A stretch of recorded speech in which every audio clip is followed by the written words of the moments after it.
Merci de votre fidélité au programme de Renouveau TV. Bienvenue dans votre émission Regard croisé.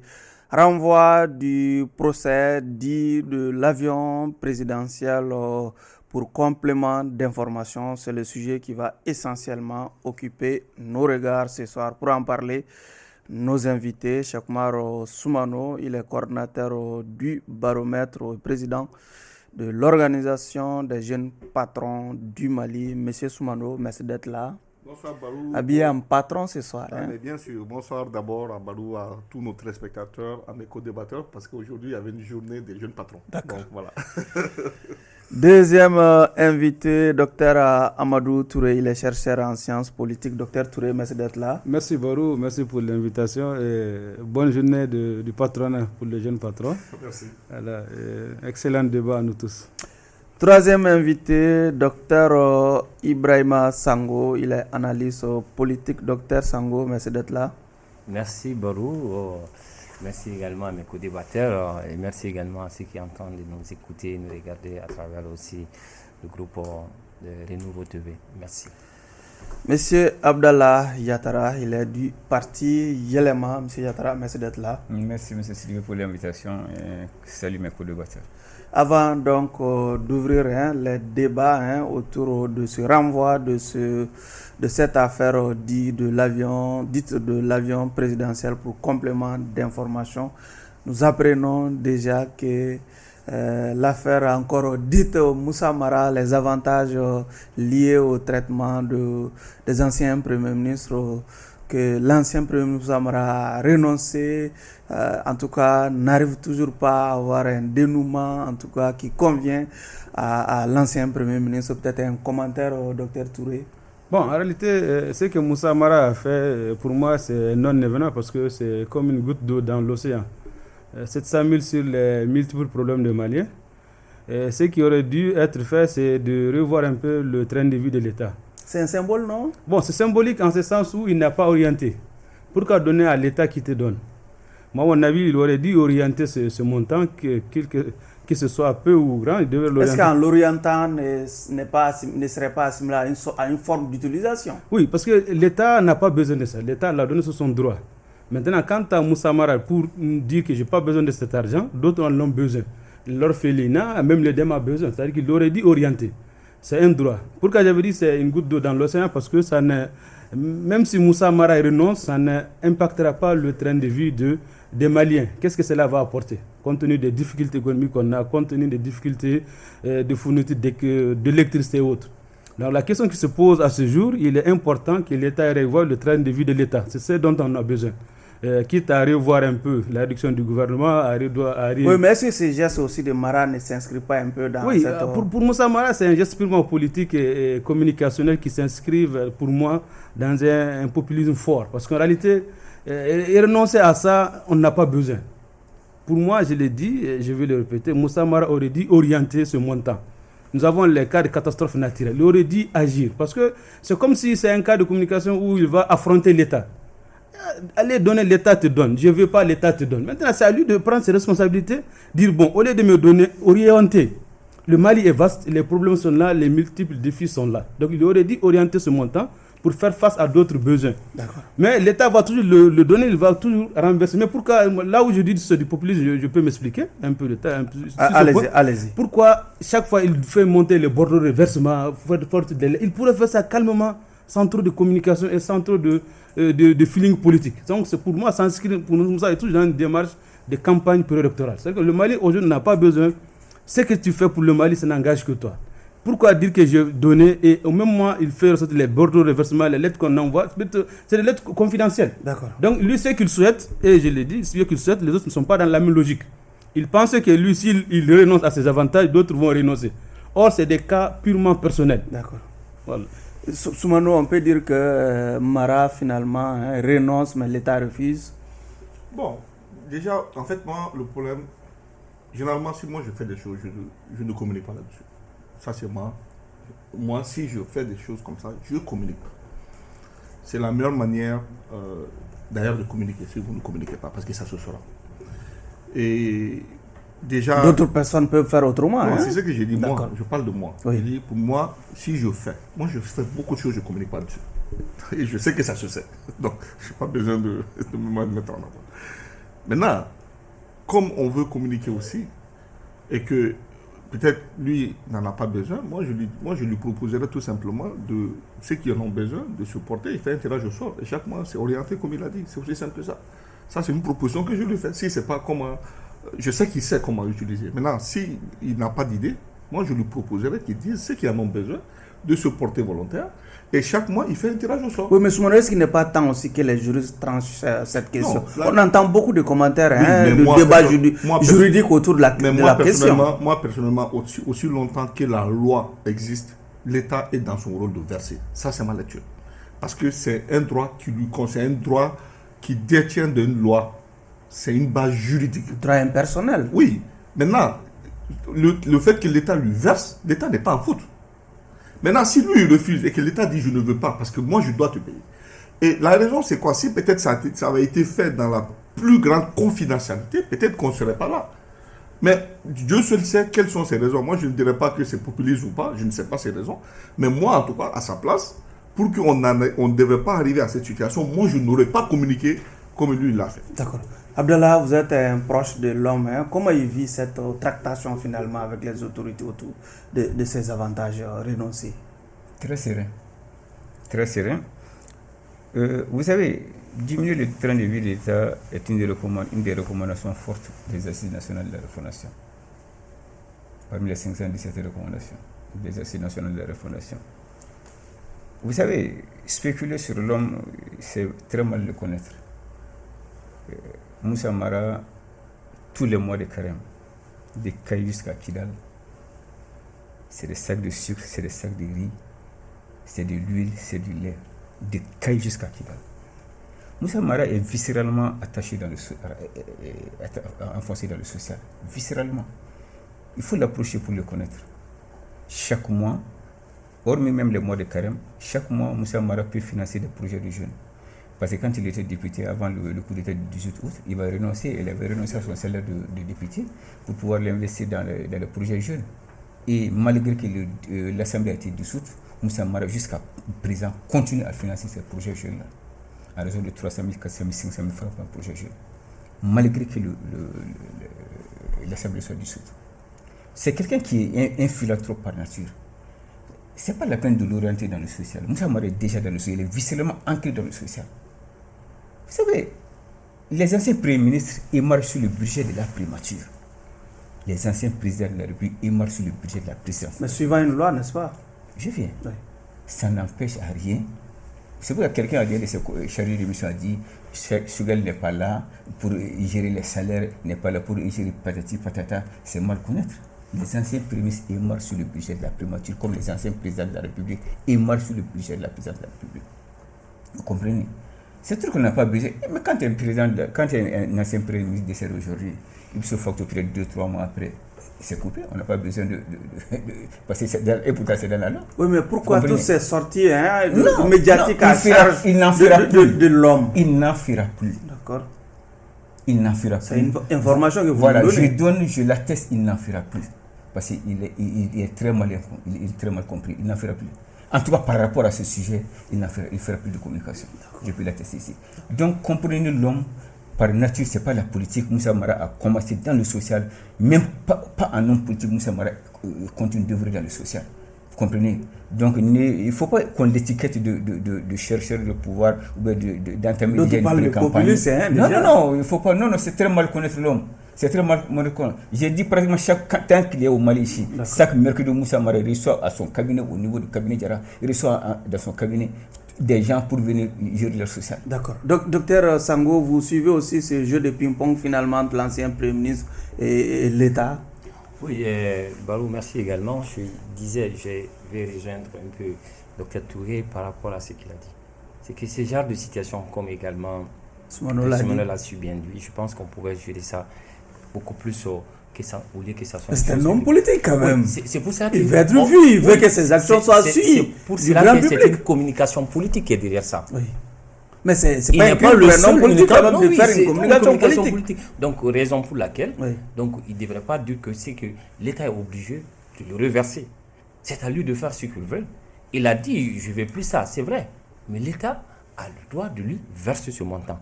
Quelqu'un l'a su bien dit. Moi, j'aurais aimé également, nous avons beaucoup de structures qui en manquent, peut-être 500 000, 600 000 francs ou 700 000 francs pourront permettre peut-être à certaines structures comme Poupinière, comme peut-être d'autres orphelinats aussi, de bénéficier peut-être quelques sacs de riz. Au lieu de continuer à jouer ce ping-pong. Moi, je crois, comme tous les autres pratiquement, c'est vraiment une histoire de populisme. Qu'il soit philanthrope ou pas, et je pense que cette fois-ci, il n'a pas du tout joué pleinement son rôle de leader. C'est ce qu'il devrait faire. Barou, Allez-y. terminer par dire que les préjugés ont souvent la vie difficile. Comprenez, et c'est ce que Albert Einstein a dit, je finirai par ça. Il est difficile, il est facile de désagréger un atome qu'un préjugé. Je m'arrête là. Dirigeons-nous donc vers l'organisation des élections ici au Mali en 2025. En tout cas, nous posons la question. Le sujet est sur toutes les lèvres car il nous revient qu'une ligne budgétaire consacrée à l'organisation des élections est bien inscrite au projet de loi de finances 2025. Chokmar Ousmano, commentaire. Oui, vous savez, moi, je vais... Ça y est, tout est clair. Je vais commenter à travers des indices. Vous savez, avant qu'il pleuve, là, s'il neige, le ciel est très nuageux et qu'il pleuve, ça ne doit étonner personne. Oui. Les prémices aujourd'hui, c'est que l'année passée, il n'y avait pas cette inscription budgétaire. Il y en avait, mais c'était inscrit dans les charges communes. Oui, hein? Maintenant, cette fois-ci, c'est clair. C'est clair, oui. Okay. Ensuite, il y a la révision de la liste électorale qui a commencé. Donc maintenant, je pense qu'aujourd'hui, personne ne serait contre le fait qu'on organise les élections. Parce que je pense que c'est aussi une étape à passer. Je crois que ce serait bien si on venait en 2025 à organiser des élections. Et moi, si ça se fait, moi, ça ne m'étonnera pas. Parce que déjà, les premiers indices sont déjà là. Et beaucoup sont en train de le dire. Il y a 80 milliards, je pense, qui ont été inscrits. La liste électorale, les listes électorales, je vais dire, sont en cours de révision. Ensuite, il y a eu le découpage administratif qui est effectif. Donc, pour moi, ces trois préalables peuvent me fonder dans mon analyse et je suis intimement convaincu que, en tout cas, la machine s'apprête pour aller aux élections en 2025. Oui, ça y est, les prémices sont là. On se dirige vers les élections. On ne sait pas, parce que dans cette histoire, il vaut mieux jouer la carte de la présidence, parce qu'on avait à un moment donné l'élection, les dates, tout était prévu, mais il y a eu des reports et des arguments avancés. Mais si on organise les élections en 2025, c'est bien, parce qu'il est opportun qu'on organise les élections. Mais quel genre d'élections? Est-ce des élections couplées ou bien des élections indépendantes, libres et transparentes? Parce que ce que moi je proposerais, l'organisation des élections, mais les élections couplées, où tout sauf l'élection présidentielle avant les autres élections. Je m'explique. Si on organise l'élection présidentielle et qu'après on va organiser les autres élections, il risquerait de retomber dans le même bourbier, ou dans les mêmes problèmes qu'avait vu le régime IBK. Donc cela veut dire qu'il faudrait organiser des élections législatives, communales d'abord avant l'élection présidentielle. Et aussi, est-ce que les raisons évoquées pour le report des élections, est-ce que ces raisons ont été étayées? C'est-à-dire qu'est-ce que les résultats escomptés, est-ce que l'effet escompté a été atteint? La stabilité, les difficultés qu'on a, est-ce que d'autres difficultés n'ont pas émergé? On parlait à l'époque de la non-disponibilité du fichier qui gouverne les élections. Oui, il parlait de ça. Et par rapport à la révision électorale pour Soumano, c'est une révision annuelle. Généralement, c'est du 1er octobre au 31 décembre. C'est une révision annuelle automatique pour prendre en charge les nouveaux électeurs, ceux qui ne sont plus, c'est-à-dire les cas de décès, ceux qui ont fait les nouveaux majeurs aussi, ceux qui font les orientations ou les transferts de bureaux, etc. Moi, c'est bien, mais j'ose croire que cette fois-ci, nous sommes sur le bon chemin. Et qu'il n'y aura pas de surprise. Parce que, comme on l'a dit, dans notre transition au Mali actuellement, les surprises sont énormes. Parce qu'il faudrait être minutieusement attentionné, attendre que le gouvernement lui-même se prononce pour dire qu'effectivement il y aura les élections. Et là aussi, même si on se prononce, qu'on assiste à l'élection qui va se tenir ou à la date indiquée. Docteur Sango, 2025, l'année des élections au Mali, au regard de ce qu'on a pu constater dans le projet de loi de finances. Bon, par rapport au projet de loi de finances, je pense que déjà, c'est déjà une lière. Ça veut dire que quelque part, il est prévu probablement qu'une élection pourra peut-être, ou des élections pourront se dérouler en 2025. Maintenant, pour être très sûr de ça, il va falloir quand même qu'on nous donne quand même peut-être les dates, les périodes à laquelle les élections vont se dérouler. Il ne suffit pas peut-être pour avoir ce budget seulement. C'est vrai qu'en 2024, déjà, les Maliens étaient sûrs et certains qu'il n'y aura pas des élections parce que ce budget n'a pas été évoqué. Maintenant, et ce qu'il a dit, moi, j'aurais souhaité que s'il y aura des élections, que ce soit des élections, qu'on commence par les élections présidentielles. Pour qu'on ne tombe pas dans certaines erreurs comme le Sénégal l'a connu actuellement. Qu'on passe par les élections présidentielles. Et celui qui a été choisi, ça veut dire que lui, c'est son programme qui doit être continué. C'est ce que le Sénégal a fait quand même. Ah non, le Sénégal a commencé par les élections législatives. Vous avez vu que... non, pas sous Diomaye Faye. Ouais, c'est sous Diomaye Faye que je parle surtout. Ouais, Diomaye Faye a eu tous les problèmes pour pouvoir aussi faire passer certaines lois, budgétaires, etc. Mais moi, je pense que parce qu'il n'avait pas simplement la majorité à l'Assemblée nationale. Donc nous souhaitons que cette fois-ci, celui qui sera peut-être ceux qui seront candidats aux élections présidentielles, et qu'on commence par les élections présidentielles, et celui qui sera choisi, que son programme soit soutenu aussi par ses députés, qu'il aura peut-être la majorité à l'Assemblée nationale, et pourra l'aider peut-être à évoquer, à avancer pendant au moins 5 ans, un mandat quand même. C'est ce que je voudrais dire. En tant que politique, comment vous avez observé cette inscription budgétaire en tout cas dans le projet de loi de finances déjà? Avant que je ne vienne, je dirais à M. Soumano d'abord que la révision des listes électorales n'est pas un indicateur. Comprenez, c'est chaque année. La révision des listes électorales, c'est chaque année, c'est du 1er octobre au 31 décembre chaque année. Ça ne fait pas partie des indicateurs. Deuxièmement, je dis que le budget reste toujours avant tout un acte de prévision. Ce n'est pas qu'il y a de l'argent liquide là-bas. Donc, c'est à chercher. Et 80 milliards, ce n'est pas 80 milliards. Mais c'est quand même, ça peut être l'expression d'une volonté politique, n'est-ce pas? Je viens. Oui. Donc, je veux dire que c'est un budget reste toujours un acte de prévision. Vous comprenez? Ce n'est pas qu'il y a de l'argent là-bas qu'on va faire les élections, mais c'est à chercher. Un budget, c'est toujours une prévision. Voilà, exactement. Vous comprenez? Et il y avait 3 raisons fondamentales qui ont motivé le léger report. La première raison fondamentale, c'était quoi? C'était de récupérer la base de données NIRA. Et la deuxième raison, c'était quoi? C'était d'inscrire le nouveau majeur sur la liste électorale. Et la troisième raison, c'était quoi? Et c'était de mettre en phase la nouvelle loi électorale avec la nouvelle constitution. Voilà, donc je crois que ces 3 raisons. Bon, aujourd'hui, est-ce qu'on peut dire que réellement ces 3 raisons ont été, ces 3 éléments ont trouvé solution? On peut dire oui, on peut aller vers les élections.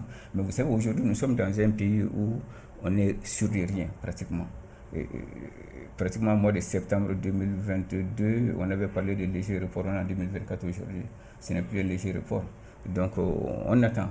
Moi, je crois que peut-être le discours à la nation du président de la transition le 31 décembre pourrait largement nous édifier. Allez-y, réagissez. Moi, je vous dis une chose. Il ne faut que pas jeter le bébé avec l'eau du père. Moi, je vous dis, s'il y aura élection en 2025, ça ne doit pas étonner les gens parce que les bases, de mon point de vue solide, les premières bases ont été posées. Maintenant, ce qui va davantage nous situer, peut-être il a dit, ça peut être des indications données certainement ou probablement par le président dans le discours à la nation, mais ce qui est indéniable, on sait que pour qu'il y ait élection présidentielle, il faut la convocation des collèges électoraux et il y a 90 jours pour se faire.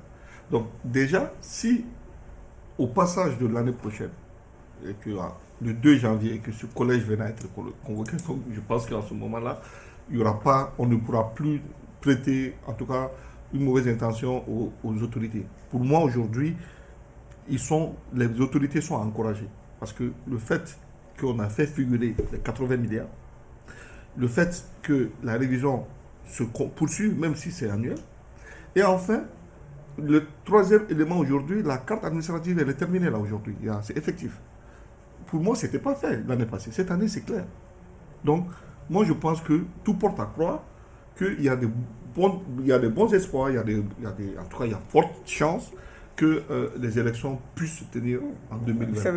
Et si c'est le cas, ça ne devrait pas. Donc, je pense que rassurons, voyons le verre à moitié plein et non à moitié vide. La nouvelle carte administrative n'a rien à voir avec les élections. Vous comprenez, ce n'est pas non plus un indicateur, M. Soumano, je vous l'ai dit.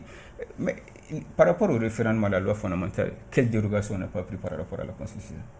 c'est pas un indicateur. Comprenez? Et puis nous, c'est pas de mauvaises intentions qu'on prête aux autorités. Moi, je crois qu'il faut admettre que souvent, quand il y a des failles et qu'on les dénonce, il faut les accepter. Vous comprenez?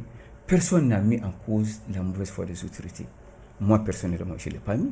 Mais tant que le collège électoral n'est pas convoqué, on ne peut pas soutenir mordicus qu'il y aura des élections en 2025, tant bien que c'est inscrit dans le budget.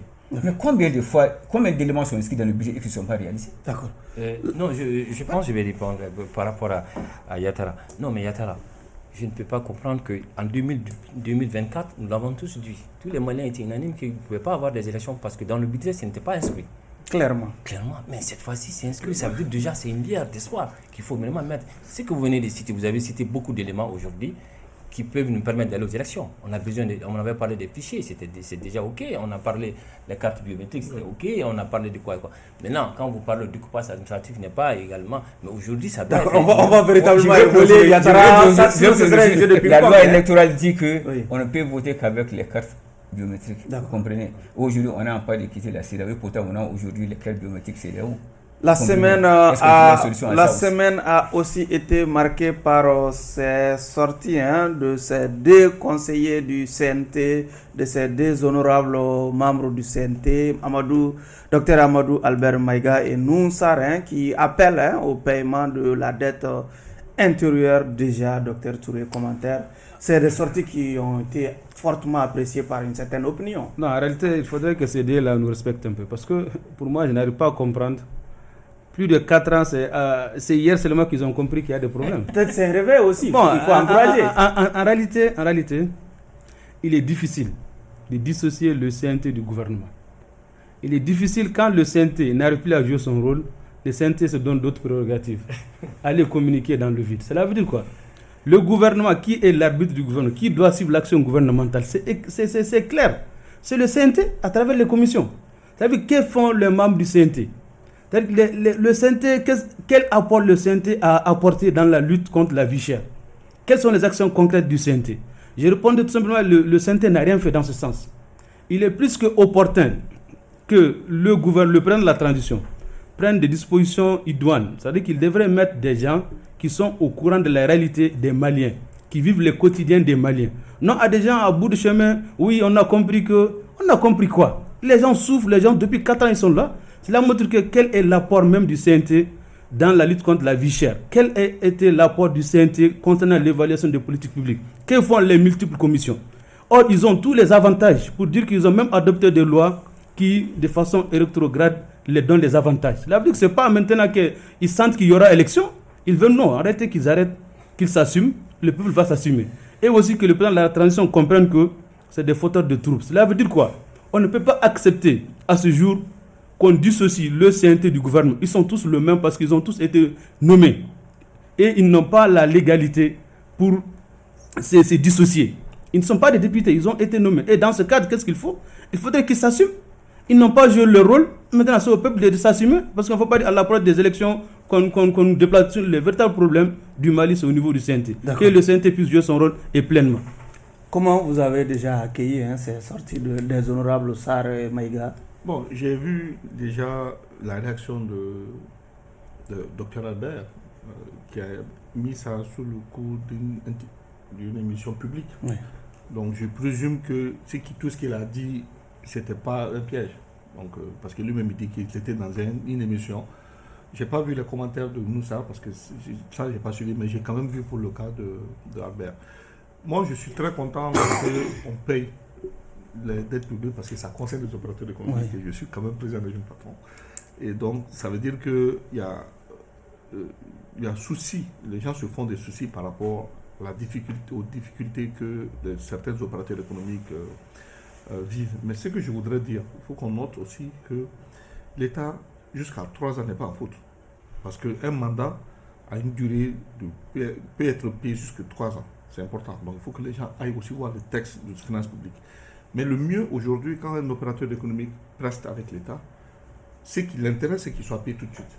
Mais je pense que ce problème de non-paiement des opérateurs économiques ne relève pas seulement de cette transition. Ça a été un des goulots d'étranglement de certains régimes. Moi, je pense qu'à un moment donné, c'était la priorité d'un des anciens ministres de l'économie qui disait qu'il faudrait qu'ils puissent régler l'ensemble des dettes publiques, des dettes intérieures, je veux dire. Donc, moi, je suis content si aujourd'hui, à d'autres niveaux, cette préoccupation est partagée. Et il faut peut-être, à la limite, mettre en place des mécanismes parce que je ne sais pas si les banques sont toujours enclines à accompagner, à payer, à préfinancer les mandats du Trésor.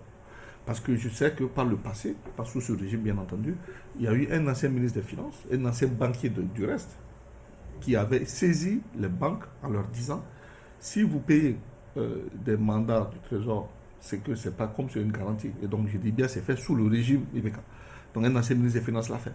Est-ce que cette contrainte a été levée? Si c'est le cas, tant mieux, ça permettra aux opérateurs économiques de se faire financer à travers ce qu'on appelle un escompte, qui est connu, c'est une opération financière et bancaire qui est connue, qui permettra justement à certains opérateurs qui ont besoin d'argent, de liquide trébuchante et sonnante, d'avoir des fonds en attendant qu'ils soient payés. Mais encore une fois, disons-nous, si vous avez fait une prestation en 2021, par exemple, jusqu'en 2024, 3 ans, le mandat peut être en souffrance au niveau du Trésor.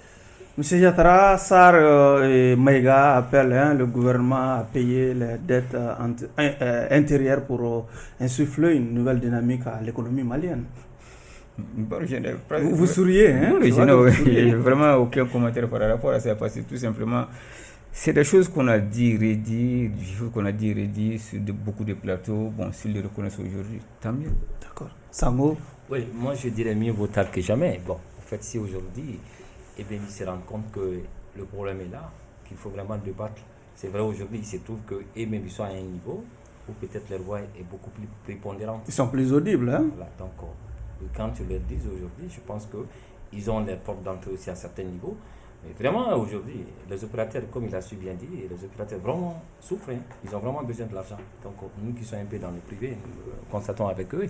Donc, pour dire que mieux vaut tard que jamais.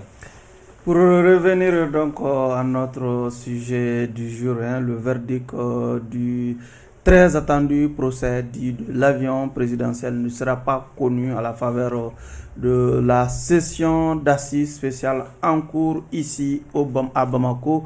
La Cour a décidé donc de renvoyer le dossier à la Chambre civile de la Cour suprême pour dit-elle complément d'information. Soumano, le procès de l'avion présidentiel, la fin n'est pas pour demain finalement? Bon, moi ça ne m'étonne pas, parce que déjà même ici, nous les analystes qui commentons le prix déjà de l'avion, moi j'ai toujours été celui-là qui a porté et qui a toujours défendu le prix avancé par le procureur Timbo dans une interview accordée à l'ORTM, et je m'amuse tout le temps à envoyer le lien au lien. Lui, je retiens encore une fois le montant qu'il a avancé, c'est 56 milliards. Et je vois que les débats ont tourné autour de 17, 18, 20 millions. Mais ça ne m'étonne pas qu'on renvoie. Parce que pour moi, tant qu'on n'arrive pas à ça, beaucoup d'ont dit qu'il y avait. Donc, le dossier, pour moi, aura l'avantage cette fois-ci d'être bien ficelé. Et moi, je me rappelle, si celui qui va bien écouter l'interview de M. Timbo, il va dire que ça, nous sommes arrivés à ce compte. C'est que nous avons pu déchiffrer. Et ça veut dire que même certains éléments ont certainement dû lui échapper à lui. Et c'est lui qui a poursuivi. Et donc, si je vois que dans les débats, il n'y a pas eu on n'a pas pratiquement fait référence à ce débat, et qu'il y a un renvoi, ça ne m'étonne pas. Par contre, je me fais de la peine pour ceux qui sont obligés de rester en prison, en détention, parce que peut-être, il y a certains qui ont pensé, si on ouvrait très rapidement leur innocence sera établie et qu'elles allaient être remises en liberté. Mais malheureusement, avec cette situation, beaucoup d'entre eux devraient rester encore en prison. Et on a vu que certaines personnalités aussi ont été interpellées. Pour moi, c'est bien parce que ça permet... On les connaît, hein, c'est deux anciens premiers ministres, Omar Tatamli, Moussa Mara et l'ancien ministre délégué en charge du budget. C'est ce que j'ai dit. Donc, maintenant, ça, la question que je me pose, pourquoi au départ, elle n'avait pas été appelée? Je ne sais pas. C'est à titre de témoin, hein, non, on les rappelle. C'est ce que j'ai compris. Parce que, non, j'ai dit, est-ce que... Non, je ne parle pas de vous. Oui, voilà. Donc, je me dis, peut-être que leur témoignage permettra justement de pouvoir participer à la manifestation de la vérité. Parce que ce qui nous intéresse ici, c'est cela. Mais moi, personnellement, aujourd'hui, je me dis, la finalité pour moi, si si j'avais la charge de juger, que j'avais la décision, moi, je n'allais pas faire la répression, l'objectif principal. Ce qui m'aurait intéressé, c'était de faire constater les fautes. S'il y a remboursement à faire, de rembourser, mais j'éviterais au maximum d'envoyer certaines de ces personnalités en prison. Ça, c'était vraiment... Ça, c'est si moi, en tout cas, j'avais la charge, comme j'ai malheureusement pas la charge de juger, si j'avais cette charge, je sais. Docteur Touré, cette session spéciale n'a pas pu trancher définitivement ce dossier. Bon, à ce niveau, il sera très difficile parce que la question qui a géré les fonds, qui a conclu le marché, qui a fait quoi, qui a donné l'ordre. Qui a donné l'ordre, c'est des procédants. Cela veut dire quoi? On tourne en rond. Mais c'est bien. C'est bien dans la mesure où, généralement, le complément d'information, c'est pour compléter la manifestation de la vérité, par des expertises, par des auditions, et surtout par des documents. On a vu qu'il demande aussi que, en plus de l'audition de ces anciens dignitaires, le progrès a demandé de ramener les factures au niveau du Trésor national, notamment les factures de Guillostar. Donc c'est pour dire jusqu'à présent, qui a fait quoi, qui a établi, qui a... C'est-à-dire que la question principale, qui a fait quoi, reste toujours à l'ordre du jour. Donc cela veut dire que c'est un procès qui, à mon avis, c'est pas la fin, c'est pas pour demain, ni pour Est-ce qu'on ne peut pas dire que finalement que le dossier a été finalement mal ficelé? Bon, on ne peut pas dire mal ficelé parce que le dossier monté par le VEGA, le vérificateur général, a décelé des irrégularités. Maintenant, c'est au cours du procès où la question qui fait quoi, qui est responsable de quoi, notamment l'autorité administrative, l'autorité hiérarchique concernant le droit, qui s'est fortement impliqué. C'est-à-dire que des gens n'ont pas reconnu qu'ils ont donné l'ordre. Les gens ont reconnu qu'ils ont payé sous l'ordre de décret. Donc il y a eu des passes d'armes. Et certains faits n'ont pas été reconnus par la présidence du Nation. Il faut forcément qu'on assiste à ce qui se passe. Vous-même qui étiez pressé pour qu'on remette l'État dans ses droits. Oui, non, arrêtez-moi, je suis resté, c'est parce que ça me décourage un peu, parce que moi je pensais que le procès va aller, recouvrer et condamner les responsables, libérer les innocents et puis ramener les deniers publics pour qu'on puisse l'orienter. Vraiment que... Mais ce temps va venir, mais comme l'autre l'a dit, Soumano, le temps des hommes est différent du temps des hommes. On va patienter, mais nous osons espérer que ça va se faire de façon impartiale, que la vérité va se manifester, les innocents libérés, les responsables condamnés, et en plus d'être condamnés, qu'on récupère les deniers publics. Et pour finir, ce processus va servir de pédagogie pour ceux qui sont aux affaires. Toute personne qui a la chance de gérer nos affaires, qui sont aux affaires, qui gèrent les finances publiques, devront s'attendre à ça. Quelle que soit ta puissance du jour, on peut être jugé par rapport à ces actes. D'accord. Sango, finalement, pas de verdict. Non, vous savez, Barou, depuis au début, je disais quelque chose. C'est que je ne sais pas si vous vous rappelez bien, au début du procès, je pense que les avocats de la défense avaient clairement dit d'abord que la Cour n'était pas compétente pour pouvoir juger. Parce qu'à l'époque, je pense que la plupart de ces gens, c'était des ministres et qui devaient être jugés par la haute cour, la justice. Mais je pense qu'on les a fait comprendre que non, la Cour peut juger. Et c'est cette base qu'ils sont allés. Et en dehors même de ça, ils avaient déjà cité le nom de certaines personnes que ces gens-là devraient au moins être présents. Et à l'époque, je pense qu'il a été très clair aussi. On les a expliqué que, bon, voilà, lorsqu'on aura besoin de ces gens-là pourront être là. Mais je pense que, jusqu'à présent, peut-être, c'est donc les noms ont été cités. On suppose, entre guillemets, que peut-être Moussa Mara qui est là, il pourrait peut-être répondre. Peut-être Amélie, je pense également aussi pourra venir. Mais quant à l'ancien ministre délégué, Madani Touré, est-ce qu'il sera là? D'accord. Pourquoi? La question que je me pose, pourquoi pendant tous ces temps, il n'était pas là? C'est la question que moi personne. Il travaille à la BCA, donc ça va faciliter peut-être la BCA, c'est d'accord, c'est bien. Bref, pour dire tout simplement que... Je rappelle que ces personnes ne sont pas des accusés, ils sont sous-cités pour témoignage. D'accord, mais oui. La nuance, il faudrait qu'on les fasse. Oui, effectivement, ça a une facilité un peu. Moi, mon inquiétude, c'est quoi? Que ça ne se fait pas comme si c'est l'ancien procès de Moussa Traoré qui a donné l'ordre de tuer, qui a fait quoi? Malheureusement, en fin de compte, on s'est rendu compte que personne n'a donné l'ordre, mais quand même, il y a eu des tueries. Bref, mais pour revenir tout simplement Dieu, je pense que la présence de toutes ces personnes pourront peut-être nous aider à manifester, peut-être nous aider à éclaircir davantage quand même le jugement. Et ça va permettre peut-être ceux qui n'ont pas coupables, qui n'ont rien à voir avec ce qui s'est passé. Mais mon plus grand inquiétude, c'est que jusqu'à présent, comme Soumano l'a si bien dit, on est en train d'aller à des chiffres, des temps 6. Je pense que je vais vivre une vidéo qui a passé par le maître Tapo qui parlait des 69, comme d'autres parlaient également aussi 65 également milliards, on parle de 18 milliards. On parle également 15 milliards, il y a eu des décaissements. On n'arrive pas à citer les responsabilités. Et c'est là aussi. Donc vous êtes dessus de ces renvois? Bon, je ne suis pas dessus, mais peut-être ça va nous permettre davantage qu'il y aura assez d'éclaircissements par rapport à cette cour. Mais vous avez vu que les avocats, surtout l'avocat principal, Maître Tunkara, qui avait même demandé si possible même de libérer ces gens-là en attendant. L'avocat de la défense? L'avocat de la défense. Mais c'est son rôle, hein? Ah oui, c'est son rôle, mais bon, parce qu'on ne sait pas quand est-ce que peut-être ceux-ci seront là pour aussi encore ficeler davantage le document et pour qu'on puisse quand même répondre. Et pendant ce temps, pourquoi pas ne pas les laisser aller, parce qu'ils ont été très clairs, ils disent que bon, les adresses sont bien connues, on sait là où les trouver, laissez-les partir à la maison. Yatara, vous suivez de près ce dossier sur renvoi. Que vous inspire déjà cette décision de renvoi pour complément d'information? Je n'ai pas été du tout surpris. Parce que sur ce même plateau-là, j'ai dit ici la semaine passée que le dossier n'est pas bien ficelé.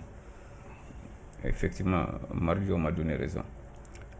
Le dossier a été retenu à la chambre civile d'instruction, pas à la chambre criminelle. Oui. Ça veut dire ce que ça veut dire. À la chambre civile d'instruction, mais pas à la chambre criminelle. Je veux dire à M. Soumano qui est fortement attaché à ces 59 milliards. 56 milliards. C'est pas mes chiffres.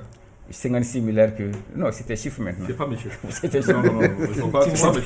C'était chiffre. C'est les chiffres que j'ai... J'ai bien. Il a dit que la base d'un jugement, c'est l'arrêt du renvoi. Après l'instruction, on établit l'arrêt du renvoi qui renvoie les accusés, les présumés accusés, disons, devant une chambre de jugement. Et je l'ai dit ici, il faut qu'il le sache, dans aucune partie de cet arrêt de renvoi, il n'est mentionné 56 milliards d'irrégularités par rapport à l'avion présidentiel. Comprenez? On ne peut pas être plus royaliste que le roi. C'est l'arrêt de renvoi qui envoie les présumés accusés devant une juridiction pour être jugés. Et quand ça ne mentionne pas, je ne sais pas pourquoi vous y accrochez à ça. Dans tous les cas, ce n'est pas le parquet aussi qui instruit l'affaire, voilà, c'est la chambre d'accusation. Voilà. Justement, oui. Voilà. Donc, non, le règle de renvoi, c'est là-bas. Comment le jugement? Ça vient de la chambre d'accusation, voilà, le parquet n'est pas là. Oui. Et c'est le procureur qui lit l'arrêt de renvoi. Oui.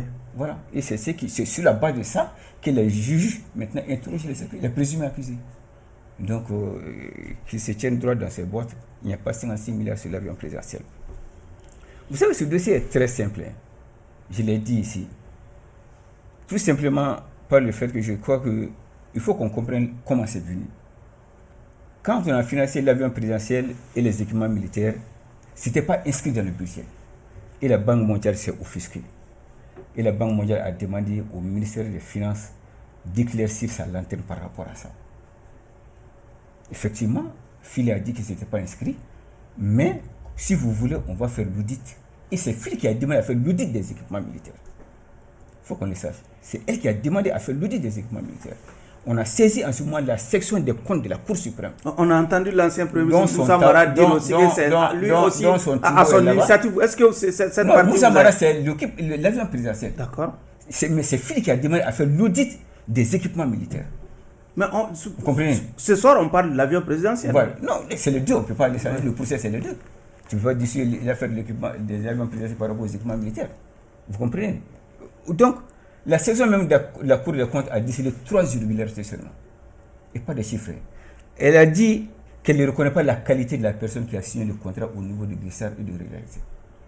La deuxième irrégularité, c'est quoi? C'est que ces 69 milliards n'étaient pas inscrits dans le budget. La section des comptes de la Cour suprême a demandé d'inscrire ces 69 milliards dans le budget sur 3 ans. Parce que ça devrait être payé sur 3 ans. Et la troisième irrégularité de la Cour suprême, c'était quoi? La section de compte de la Cour suprême, c'était quoi? C'était de garantir, c'était de régulariser la garantie de 100 milliards que Phil seul avait donné comme garantie au niveau de 69 milliards pour financer les équipements. Il fallait effectivement mettre en place une commission présidée, effectivement, le texte dit que ça devrait être présidé par le ministre de l'économie et des finances. Donc Phil a mis cette commission en place et ça a été régularisé. Voilà les 3 irrégularités que la section de compte de la Cour suprême a décidé. Maintenant, au niveau du vérificateur général, il fait la demande au vérificateur général aussi de cette autorité. Le vérificateur général a fait son rapport. Le vérificateur général a dit, en réalité, le prix réel des équipements militaires, c'est 40 milliards au lieu de 69 milliards. Et que pour le vérificateur général, les irrégularités, les 29 milliards, c'était les irrégularités. Vous comprenez? Sauf que le vérificateur a oublié que par rapport aux équipements militaires, il n'y a pas de mercurial de prix. Vous comprenez? Il n'y a pas de mercurial de prix. Et quand Boubou-Siri est venu, Boubou-Siri a dit qu'il ne va pas payer au-delà de 40 milliards. Buisser a tiré le ministère des Finances devant la Cour suprême. Effectivement, il a eu raison et les 29 milliards ont été payés. Donc les 69 milliards ont été payés en totalité. Vous comprenez? D'accord. Mais dans un procès où les témoins à charge sont venus décharger, vous voulez qu'il y ait quoi? D'accord. Tout ce qui était venu pour charger les accusés, on dit que non, il y a conformité entre le bordereau de livraison et le bon de commande. Non, on ne peut pas être plus risqué que les autres. Ils étaient venus pour charger, pour appuyer le ministère public. Ils n'ont pas pu appuyer le ministère public. Le ministère public était désemparé. Voilà pourquoi on demande le report du procès, le renvoi du procès. Visiblement, vous êtes séduit par le développement de Yatara. Je suis allez-y. Je suis vraiment choqué. Parce que de façon assez très prétentieuse et condescendante, il l'explique. On dirait que lui, il est plus dans le dossier que ceux qui ont jugé le dossier. On est là sur le plateau pour ça. Je vous ai laissé parler. On est là pour le plateau. Je vous ai laissé parler. C'est notre but sur le plateau. Je vous ai laissé parler. Alors, je suis choqué parce que en l'entendre, c'est comme si c'était le président du tribunal qui a en charge de juger. Parce que tout ce qui sort, c'est vous. Vous n'êtes pas l'avocat, c'est ce que je sache. Il faudrait que vous parlez, ne mettez pas les gens. Et quand vous défendez de l'autre côté, vous êtes l'avocat aussi. Non. Mais si vous alors, vous défendez un côté, je défends un côté. Laissez-moi quand même ce privilège. Non, moi je dis, voilà, déroulez votre argumentaire, mais laissez mes argumentaires de côté. Moi je n'ai pas de voilà. Si vous n'avez pas autre chose à dire, vous appuyez sur vos argumentaires, c'est que vous n'avez rien à dire. Maintenant, moi ce que je veux dire, c'est que jugeons les propos. Voilà, c'est non. Non, le propos c'est quoi? C'est que lui, il me dit d'abord, il m'attribue des chiffres qui ne sont pas les miens. De quel droit? C'est un lapsus, c'est pas un lapsus, c'est de la prétention. C'est ça que je dis. C'est de la prétention. On s'est rencontrés sur plusieurs plateaux. Je dis c'est de la prétention. C'est de la prétention et ça je ne le admets pas. C'est un chiffre c'est un chiffre que moi je n'ai pas inventé. C'est un chiffre qui a été donné par quelqu'un qui a entamé les poursuites et qui s'est donné la peine de venir par respect pour les Maliens pour donner ces chiffres-là. Oui, sauf que... Voilà. Maintenant, je termine. Soumano, s'il vous plaît. Je termine. Non, oui, je veux clarifier quelque chose. Sauf les chiffres avancés par le parquet peuvent évoluer dans la chambre. Mais c'est ça que j'ai dit aussi, c'est renvoyé avec les juges instructeurs. Mais si ça renvoyé là, ça ne va pas m'étonner. Justement. Parce que si on n'a pas pris en compte ça là... Voilà. Mais ça, moi, ça ne m'étonne pas. Parce que tant qu'on n'arrive pas à ça là, il y aura toujours, on va encore appeler des gens pour venir éclaircir. Et deuxième chose, moi, je n'ai pas vu que des gens qui avaient été mis à charge ont déchargé. Ça, c'est extrêmement grave. C'est vraiment donner, prêter des intentions, alors que vous n'êtes ni acteur judiciaire, vous n'êtes ni avocat, vous n'êtes ni témoin. Abdallah, vous allez réagir. Moi, c'est très grave. Vous avez quel baromètre pour venir dire qu'il y avait des gens qui étaient venus pour charger, qui ont déchargé? C'est très grave. Moi, je ne me reconnais pas dans ça. En tout cas, c'est ça qui n'a pas de baromètre, comme vous. Ouais, c'est ça que j'ai dit. Voilà. Donc, s'il le dit, ça n'engage que lui. Il ne faut pas qu'aujourd'hui, sur ce plateau, on dise qu'on vient. Nous, on n'est pas. C'est qu'on sait. Nous, on tient encore une fois par rapport aux éléments qu'on a. Parce que jusqu'à preuve du contraire, on peut discuter de ce dossier-là, mais il y a certaines informations, personne d'entre nous n'a accès à ça. Donc, ça veut dire qu'il y a la vérité, il y a notre vérité, et il y a aussi la vérité des autres. D'accord. Donc, ce qu'on veut, c'est pour ça que j'ai dit, moi, je suis content qu'on réinstruise ce dossier-là, et que cela puisse participer à la manifestation de la vérité. D'accord. Docteur? Oui, par rapport à la passe d'armes entre les... Bon, pour moi, ce qui est important... Vous voulez rester au milieu? Bon, pas au milieu. Moi, je reste fidèle à mes principes. Que les innocents soient libérés, les responsables condamnés. Au-delà, il y a les enseignements. Nous, en tant que Maliens, c'est un procès vraiment qui a marqué les esprits, trop commenté, et nous attendons les verdicts. Et au-delà, qu'est-ce que nous attendons encore de ce procès? Que les responsabilités soient situées. Parce qu'il n'est pas du tout concevable qu'au XXIe siècle, on tourne à la question qu'il y a l'aspect numérique au niveau de la documentation, qui fait quoi, qui n'a pas fait quoi. Donc vraiment, cette question devrait être dépassée. C'est pour ça qu'il est nécessaire qu'on aille au complément d'information. Maintenant, quant aux irrégularités et au prix fixe, ce qui est sûr, il y a eu un festival sur le dos de l'armée. Il y a eu détournement. Mais d'où le procès. D'où le procès. Cela veut dire quoi? Les illégalités sont incontestables. Donc cela veut dire qu'il y a la qualité des équipements, il y a même la vie de nos soldats qui ont été remis en question à un moment donné de l'histoire. Mais au-delà du prix, il ne faut pas qu'on s'attache au prix, qu'on s'attache vraiment à l'acte. Ceux qui ont fauté devront être sanctionnés. Et que plus jamais dans un Mali courant, je dis entre guillemets, dans un Mali courant, qui est l'impunité. Sauf que les premiers débats n'ont pas permis de désigner les fauteurs. Oui, en réalité, c'est comme ce que j'avais dit. La responsabilité première, on ne l'a pas vue. Qui a ordonné? C'est-à-dire qu'il y a une responsabilité première qui est là. Et si, entre guillemets, les présumés innocents qui sont là, entre eux-mêmes n'arrivent pas à déceler qui a donné quoi, qui est responsable de quoi, forcément qu'on aille vers un report signé de ce procès. D'accord. Et là, des reports en report, est-ce qu'on va arriver à un jour, bon, on ne va pas dire que ça ne va pas prendre un peu, mais ça prendra le temps qu'il faut, mais en ce temps, ceux qui sont dans les débats de passion, je les invite réellement à comprendre qu'il y a eu détournement, les responsabilités doivent être situées, qu'on mette le Mali devant, et que nos sous aussi doivent être restitués pour qu'on puisse les orienter. Sango? Oui, mais moi je pense qu'il faut quand même que parmi ces gens-là, quelqu'un prend en deux mains ses courages vraiment de dire la vérité. Vous savez, ce qui s'est passé en Guinée, nous l'avons tous vu. Il a fallu que Toumba intervienne pour que vraiment la vérité soit manifestée.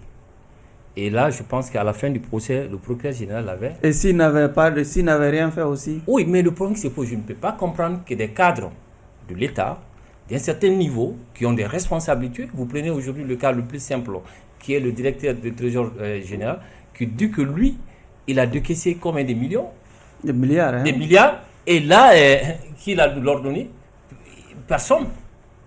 Et il n'arrive même pas à dire comment les choses sont. La même chose au niveau de la présidence. Quand vous prenez... Donc vous pensez qu'il y a la rétention d'informations? La rétention de l'information, mais c'est très simple.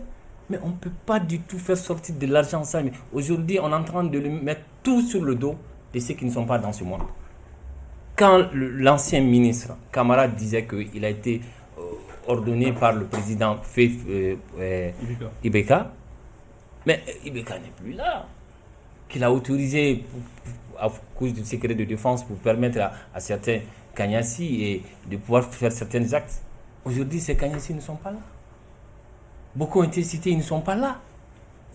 Mais au moins, c'est quelqu'un, nous l'avons vu Toumba, quand il a pris le courage à deux mains, il a dit la vérité. Et c'est ce qui a permis le procès d'avancer. Vous voulez qui joue le rôle de Toumba dans ces procès finalement? Qui joue le rôle de Toumba ici? Moi, je pense qu'aujourd'hui, c'est Ben Bouye qui peut vraiment jouer ce rôle. Sauf qu'il n'est pas forcément dans sur le banc des accusés. Oui, mais de toutes les manières, il fallait quand même que certains le disent.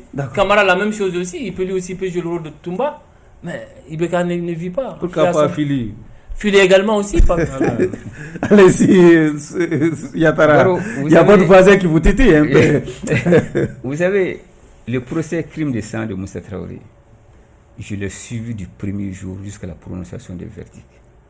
33 accusés, 4 condamnés à mort, 29 acquittements, de bout en bout. Et lorsque j'ai créé mon journal en 2005, intitulé La Vérité, le premier numéro c'était quoi? C'était le procès de la honte. Le déroulement du procès, personne ne me l'apprend. Du premier jour jusqu'à la prononciation du verdict.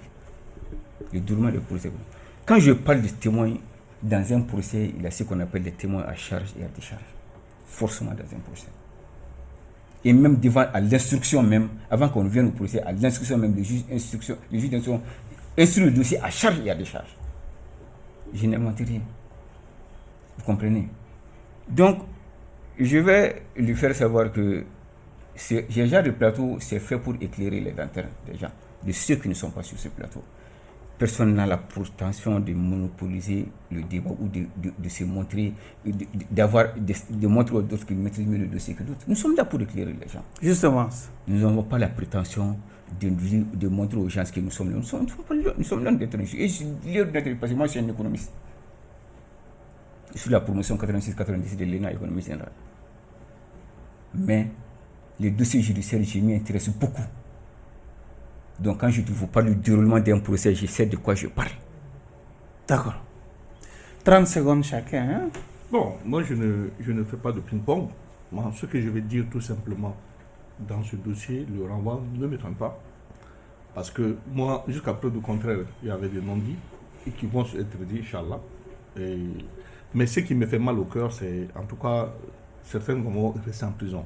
Moi, je l'ai toujours dit depuis la semaine passée, je dis, pour moi, la finalité, en tout cas, si j'avais la charge de juger, ce n'était pas de faire que les gens puissent rester dans ces jours carcérales. C'est de voir les moyens de leur relax, éventuellement. Et puis, s'il y a des préjudices que l'État, tant financier ou autre, a subi, que des engagements soient pris pour les rembourser. Ça, c'est vraiment mon souhait. Maintenant, par rapport aux équipements militaires, aussi un aspect qui est important. Si vous allez toujours suivre cette interview dont je suis très amoureux. Votre baromètre finalement. Hein. Dont je suis très amoureux, hein, je l'assure. Vous allez voir que par rapport aux équipements militaires, 69 milliards mis en cause, mais finalement c'est 3 milliards qui sont incriminés selon le procureur. C'est ce qu'il lui l'avait en tout cas indiqué. Donc pour moi aujourd'hui, même les 3 milliards, les personnes en cité, parce qu'il y a des anciens ministres de la Défense, il y a des anciens ministres d'économie, il y a un ancien banquier, etc. Donc est-ce qu'aujourd'hui la finalité c'est forcément de les envoyer en prison? Est-ce que ce n'est pas de faire de telle sorte que ces 3 milliards soient recouvrés? La question reste donc posée. On va passer la parole. Moi, en tout cas, ça, c'est mon souhait. Oui, voilà. Allez-y. Bon, si c'est procès que la justice se fasse sans état d'âme, parce que moi, je suis de ceux que vraiment que la justice se fasse sans état d'âme, et que cela va servir de leçon pour ceux qui sont aux affaires aujourd'hui. Donc, c'est un procès pédagogique, c'est un procès loin d'être politique, mais il faudrait que les choses se passent dans la... Tout reste que vous savez, chez les juristes, il y a un jargon qui est très populaire. On dit mieux vaut, en tout cas, libérer un sans coupable que de condamner un seul innocent. Oui, j'avais dit, c'est pour dire, en réalité, j'avais dit au départ, les innocents puissent être libérés, les responsables condamnés. Mais à ce jour, la question fondamentale, qui a fait quoi, qui a géré quoi, on n'a pas ces réponses à ces questions. Sango. Oui, je suis d'accord aussi avec certains d'entre vous. Moi, j'aurais aimé quand même que la vérité soit manifestée. Il va falloir forcément que ce jugement ça va servir de pédagogie, ça je suis entièrement d'accord. Mais il va falloir qu'un Toumba aussi émerge. Hein, oui, et même en dehors même de ça, également, comme disait, qu'un mauvais procès, ou bien comment vous le dites ça, un mauvais procès. Un bon arrangement vaut mieux qu'un mauvais procès. Un mauvais procès.